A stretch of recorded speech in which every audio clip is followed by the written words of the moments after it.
أنا العبد الذي فتنت ذنوبا وصدته الأماني. لیکن بعض چیزیں ایسی ہیں کہ جن کی طرف ہماری توجہ ہی نہیں ہے، اس کو ہم ناجائز اور حرام سمجھتے ہی نہیں، اور اس میں اچھے خاصے دیندار، نماز پڑھنے والے، تہجد گزار، صف اول کے پابند وہ لوگ بھی داخل ہیں کہ اس پہلو کی طرف ان کی نگاہ ہی نہیں جاتی کہ ہم کس طرح اپنے رزق میں حلال کے ساتھ ہم حرام کی آمیزش کر رہے ہیں۔ عام طور سے یہ لوگ سمجھتے ہیں بھئی ہم تو مزدوری کرتے ہیں، محنت کرتے ہیں، کماتے ہیں، کھاتے ہیں اور نمازیں بھی پڑھتے ہیں، روزے بھی رکھتے ہیں، یہ سارے کام کر رہے ہیں، لیکن ان کو پتہ نہیں ہے کہ خود ان کی زندگی میں بعض ایسی چیزیں شامل ہو گئی ہیں جس کی وجہ سے ان کا لقمہ حرام میں ملا ہوا۔ اس کی ایک مثال میں یہ دیتا ہوں کہ شریعت نے میراث کے احکام قرآن کریم میں تفصیل کے ساتھ نازل فرمایا، اور یہ فرمایا کہ جب کسی کا انتقال ہو تو اس وقت میں سب سے پہلا کام یہ ہونا چاہیے کہ اس کا جو ترکہ ہے،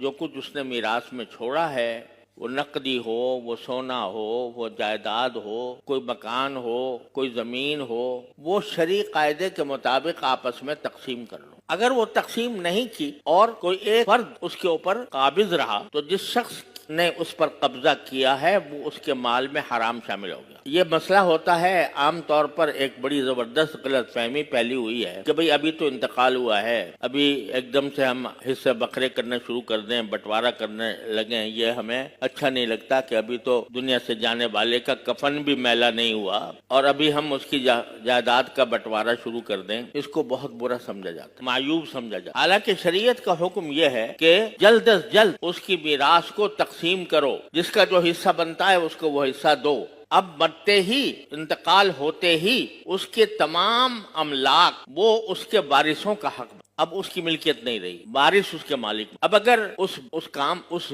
ترکے کو کوئی شخص دوسرے وارثوں کی اجازت کے بغیر استعمال کرتا ہے وہ حرام کرتا ہے۔ میں آپ کو مثال دیتا ہوں کہ جب ہمارے حضرت والد ماجد بانی دارالعلوم حضرت مولانا مفتی عمر شفیع صاحب رحمۃ اللہ علیہ کی وفات، تو میرے شیخ حضرت ڈاکٹر عبدالحی صاحب عارفی قدس اللہ تعالیٰ سرہ وہ تشریف لائے اسی دن جس دن وفات، اور جس دن تجہیز و تکفین ہو چکی تھی یا ہونے والی تھی، مجھے یہ صحیح یاد نہیں رہا، اس وقت تشریف لائے تو طبیعت پر بہت زیادہ تھکاوٹ تھی۔ ایک تو صدمے کا اثر تھا، حضرت کو میرے والد ماجد رحمۃ اللہ علیہ سے بہت زیادہ محبت، صدمے کا اثر بھی تھا اور کچھ تھکن بھی تھی، تو کمزوری محسوس ہو رہی۔ تو ہم نے حضرت والد صاحب رحمۃ اللہ علیہ کے سرہانے ایک خمیرہ رکھا رہتا تھا، خمیرہ جو ذرا تقویت کے لیے ہوتا ہے، تو ہم وہ لے آئے کہ حضرت یہ تھوڑا سا خمیرہ تناول فرما لیں تاکہ آپ کی کمزوری دور ہو جائے۔ تو حضرت نے فرمایا بھائی یہ تم کیسے لے آئے، یہ تو اب ترکہ ہو گیا، یہ تو میراث کا حصہ ہو اور یہ اس میں میراث وارثوں کا حق بن گیا، تم نے کیسے اس کے اوپر تصرف کیا کہ مجھے لا کر دے دی؟ ہم نے عرض کیا کہ الحمدللہ سارے ورثاء موجود ہیں، بالغ ہیں، عاقل ہیں، اور سب اپنی مرضی سے، اپنی خوشی سے یہ آپ کی خدمت میں پیش کر رہے ہیں، اس لیے آپ اس میں تعامل نہ فرمائیں۔ لیکن